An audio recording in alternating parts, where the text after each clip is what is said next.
Joining us now is Mark Obenshain. He is a Republican state senator from the 5th District of Virginia. And Senator Obenshain also one of two candidates vying for the Republican nomination for Attorney General.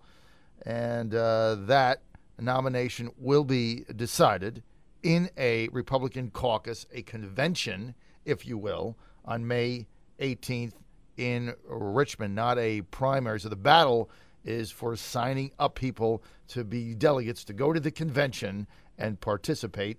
And if you're Mark Obenshain, you want them to vote for you. How are you, Mark? I'm doing great. Nice to be with you this morning from Interstate 95 on my way to Northern Virginia. Well, you know what? Good timing, Senator, because you're probably going to get caught in traffic. And as we know, traffic a big issue here. And once again, much to my chagrin, we go another session with no comprehensive transportation reform plan. So if you're like me and you're either in Hampton Roads or Northern Virginia, you're stuck in traffic again for God knows how long. And the governor's transportation plan down in flames. What's next? Well, yeah, it is absolutely a challenge. Transportation's got to be a priority for us, and it's easy to talk the talk, difficult to walk the walk. This year it's been very frustrating. I give the governor high marks for at least effort. I'm not a big fan of his particular transportation plan, but I'm glad he put something out there for consideration. A plan is still live.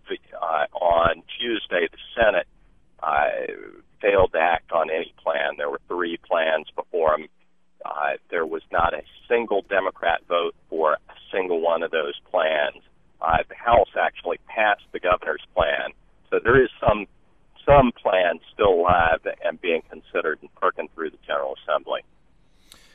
We just had on one of the candidates for lieutenant governor, Metro-Northern businessman, Pete Snyder, a Republican. He's called for a very different plan. He basically says, hey, why don't we just cut 10% out of Richmond's general fund, just 10%.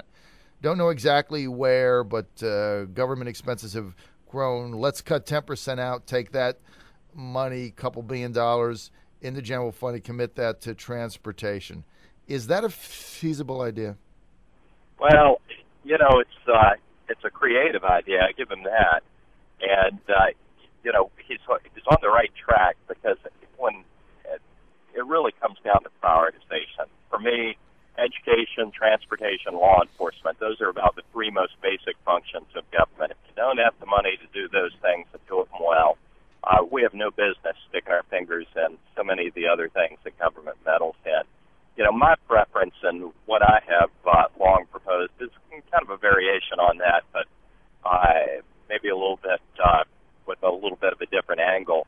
Number one, I think that we need a permanent dedication of more revenue to transportation, and what I've favored is moving another half% of our existing sales tax over into the Transportation Trust Fund, setting that aside permanently for use for transportation. Also, we've had surplus of $1.4 billion over the past 4 years.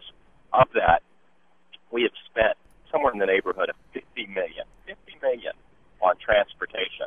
And I just, for the life of me, cannot fathom how we can say that transportation is a priority when we will not even spend our surplus dollars on roads.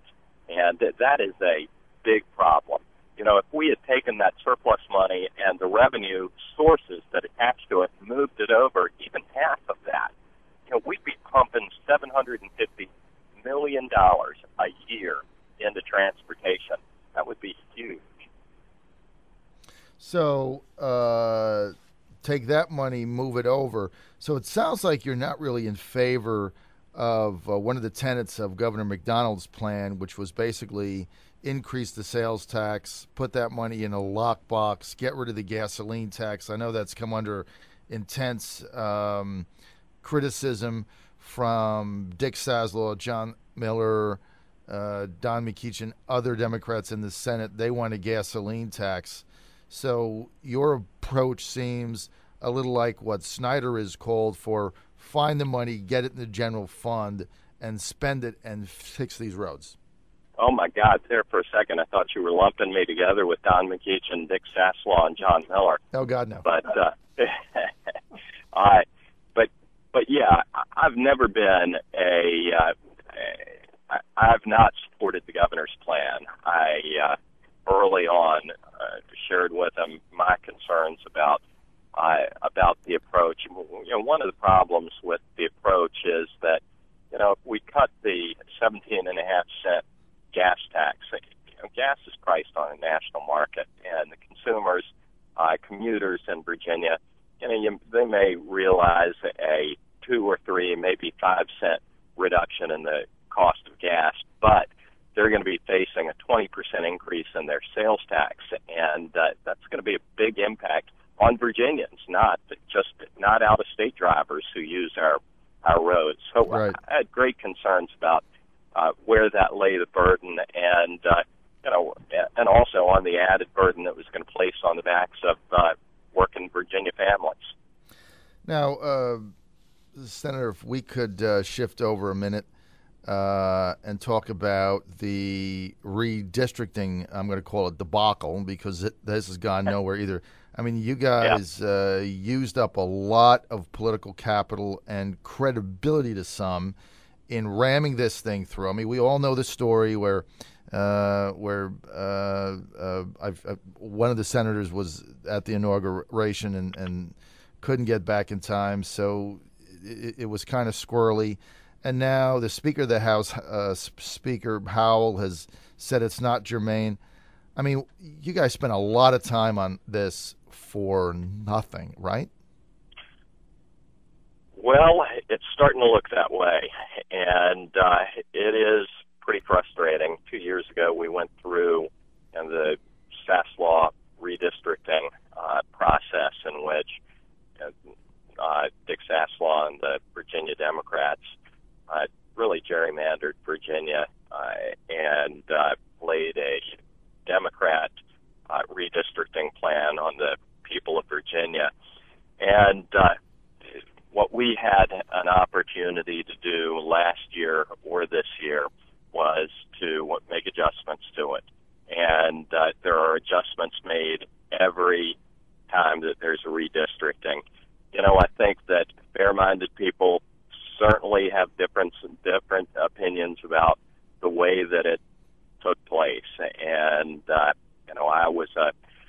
I thought that we could have done it last year. And for one reason or another, that was not the choice. But in any event, without regard to how it came to pass, it's been on the Speaker's desk for a couple of weeks now. And I do not know why it took so much time to reach what apparently was a decision that the Speaker had come to some time ago. And he ruled that it was not germane, which I cannot fathom. I do not understand it. I think he was wrong. And I think a majority of his caucus thinks he was wrong on that issue. And they should not have ruled it not germane. And, we're going to be paying a price for that. Every Virginia taxpayer is going to be paying a price for that for a long time. Common Sense News Time coming up on 7:50. This is the John Frederick Show. We're with 5th District State Senator from Virginia, Mark Obenshain. He's a Republican. He's also one of 2 candidates running for the Republican nomination for Attorney General. Senator, let's get over to the Attorney General's race. You've been picking up a lot of steam of late in your run to be the nominee. What do you see right now as your biggest issue if you do indeed get elected Attorney General? What is the big differential with an Attorney General Obenshain? Well, one of the things that we've really got to focus on over the course of the next couple of years is standing up to federal government overreach. For 25 years, I've practiced law. I've run law firms, and I've fought constitutional cases. I've handled probably 250, 300 constitutional challenges, and my gosh, some of the biggest and greatest fights of our generation are taking place right now between the states and federal government, standing up against healthcare, standing up against the EPA's overreach, like Northern Virginia is seeing with stormwater, which would cost Virginia's taxpayers billions of dollars in order to comply with. And, frankly, the federal government is going after our right-to-work laws. And what happened in Michigan is just going to embolden them. It's not going to back them down one bit. So these are fights that are being fought, that need to be fought. I've got the background and experience and the fire in the belly to take these fights right back to the administration. And you know and I know we have an administration that has spent 4 years showing us that they have little respect for constitutional and statutory constraints and determination to implement their agenda through executive order and regulatory authority. And it's just fundamentally wrong, and we've got to continue to stand up to that. Well, Senator Obenshain, that is the understatement of the day, because we believe that our president right now looks at the Constitution as simply an outdated, inconvenient parchment that he's got to figure out every day how to wheel around it. So you got to get somebody out there protecting it, right?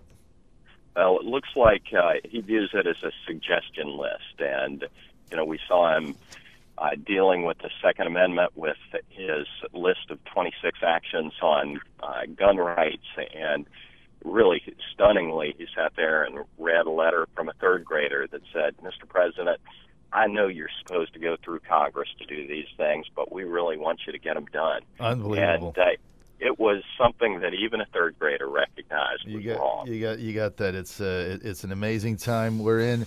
Senator Obenshain, we want to thank you for joining us. So if people want to get more information or get involved with your campaign for Attorney General, where do they go?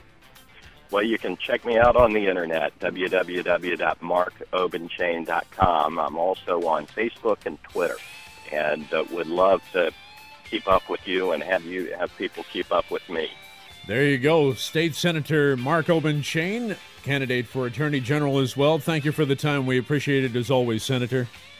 Thanks so much. Have a great day.